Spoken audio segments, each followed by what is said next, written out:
समस्त को स्वागत। तो यही भिडियो रे आमे किपरि पताका उत्तोलन करिया ताहा शिखिबा। तो प्रथमे गोटे धंडा आनिबे। एटा जेपरि देखुछन गोटे बाड़ी निया जायछि, गोटे डेमो देखिया पई गोटे छोटो बाड़ी साहाଯ୍य रे मोटे देखौछि। ता से सूता अछि, तो ऊपर गोटे बाड़ी रो तार ऊपर गोटे कंटा अछि यू शेप रो, सेथिरे आपण सूता गळेबे। तो गोटे साइड रे गळेबे, तापरे ऊपर पार्ट रे जो पताका रो अछि सैफ्रन कलर, जोटा कि नारंगी कलर, तो सेइटे आपण गंठी करिवे। तो एठरे यू शेप अछि कंटा, तो से गलिली गलिला प्रथमे गोटे नारंगी कलर अच्छी से आप गंठी करेंगे ऊपर भाग रे।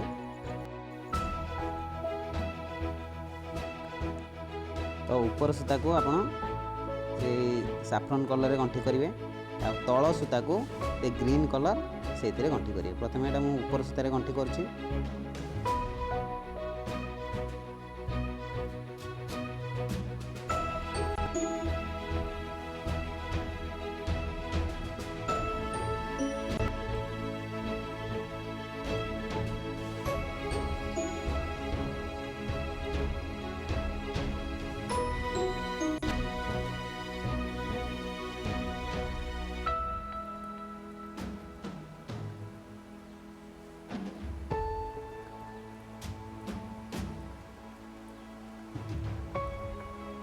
तो देखुए ऊपर सूतार गंठी आम करदे।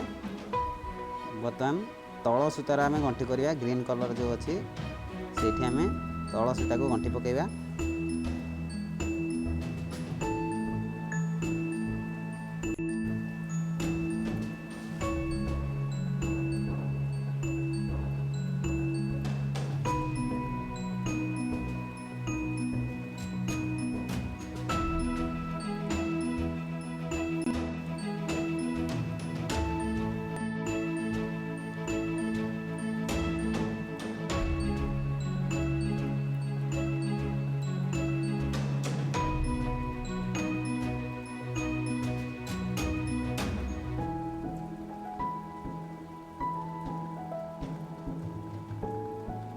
तो तल सूतार बर्तमान आम गंठी पकईदे, तापर आम ए फूल रखा।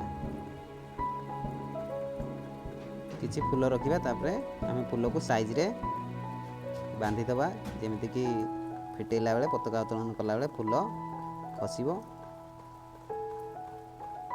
एठार मु किसी फूल नहीं,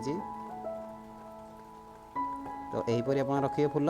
तापर ताकू यहीपरि भाव में साइज रे भांगिबे।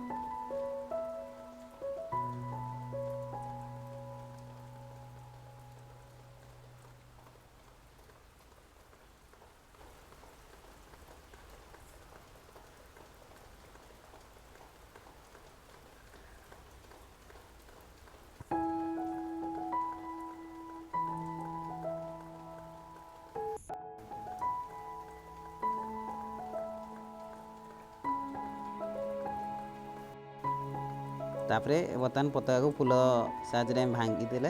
भांगिकी तल सूता साहाଯ୍य आम या एमती गंठेबा जमी फिटो यू शेप आम बांधिबा। ये तल सूता अच्छी देखुए, ऊपर सूतार बांधे नहीं, तल सूता जोटा कि ग्रीन कलर आप बांधि तल सूतार यहपरी गंठी पकेबे, जेपरी यू शेप गंठी पकेबे, जेपरी सेटा फिटिबो।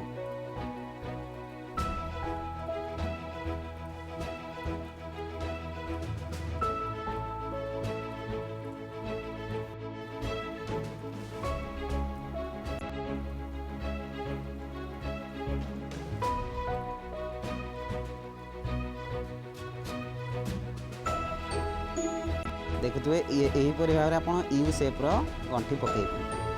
यहाँ जब ठीक से गंठी न पकड़े ताले फूल पड़ो ना, तेणुक ये गंठी कला बेले बागेकी जमी यू शेप्रे हवा दरकार। तो यहपरी ऊपर जोटा गंठी पकई ऊपर सूता को आम तल को भिड़ा, तल को भिड़ी यहपरी आम छिड़ा करवा। यहपरी ठिया करें आप जोटा ऊपर सूता बांधी थे आम नारंगी कलर को गंठी पकेबा भलसे। यहाँ ऊपर सूता देखुए नारंगी कलर ऊपर अच्छी पताकार तले सबुज रही। तल को आम भिड़े ऊपर सूता को आम तल को भिड़े, तापर ये भल भाव में गंठी पकेबा। यहीपरि आप भल भाव गंठी पकेबे।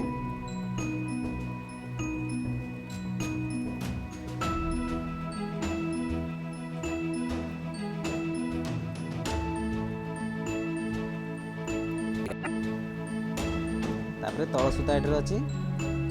ଯେତେବେଳେ ପତାକା ଉତ୍ତୋଳନ କରାଯିବ ଏଠାରେ ତଳ ସୂତାକୁ ଭିଡ଼ି ଦେଲେ ସବୁ ପତାକା ଉତ୍ତୋଳନ ହୋଇଯିବ, ଫୁଲ ପଡ଼ିଯିବ ସବୁ। ଯେତେବେଳେ ଉତ୍ତୋଳନ ହେବ ଏହିପରି ତଳ ସୂତାକୁ ଆପଣ ଭିଡ଼ିବେ। ତଳ ସୂତା ଭିଡ଼ିଲା ମାନେ ଫୁଲ ଖସି ପଡ଼ିବ ଏହିପରି। ଦେଖୁଥିବେ ଏହିପରି ତଳ ସୂତାକୁ ଭିଡ଼ିବେ। ତାପରେ ଫୁଲ ପଡ଼ି ସାରିଲା ପରେ ଏଠାରେ ଆପଣ ଗଣ୍ଠି କରିଦେବେ ବା ବାନ୍ଧି ଦେବେ।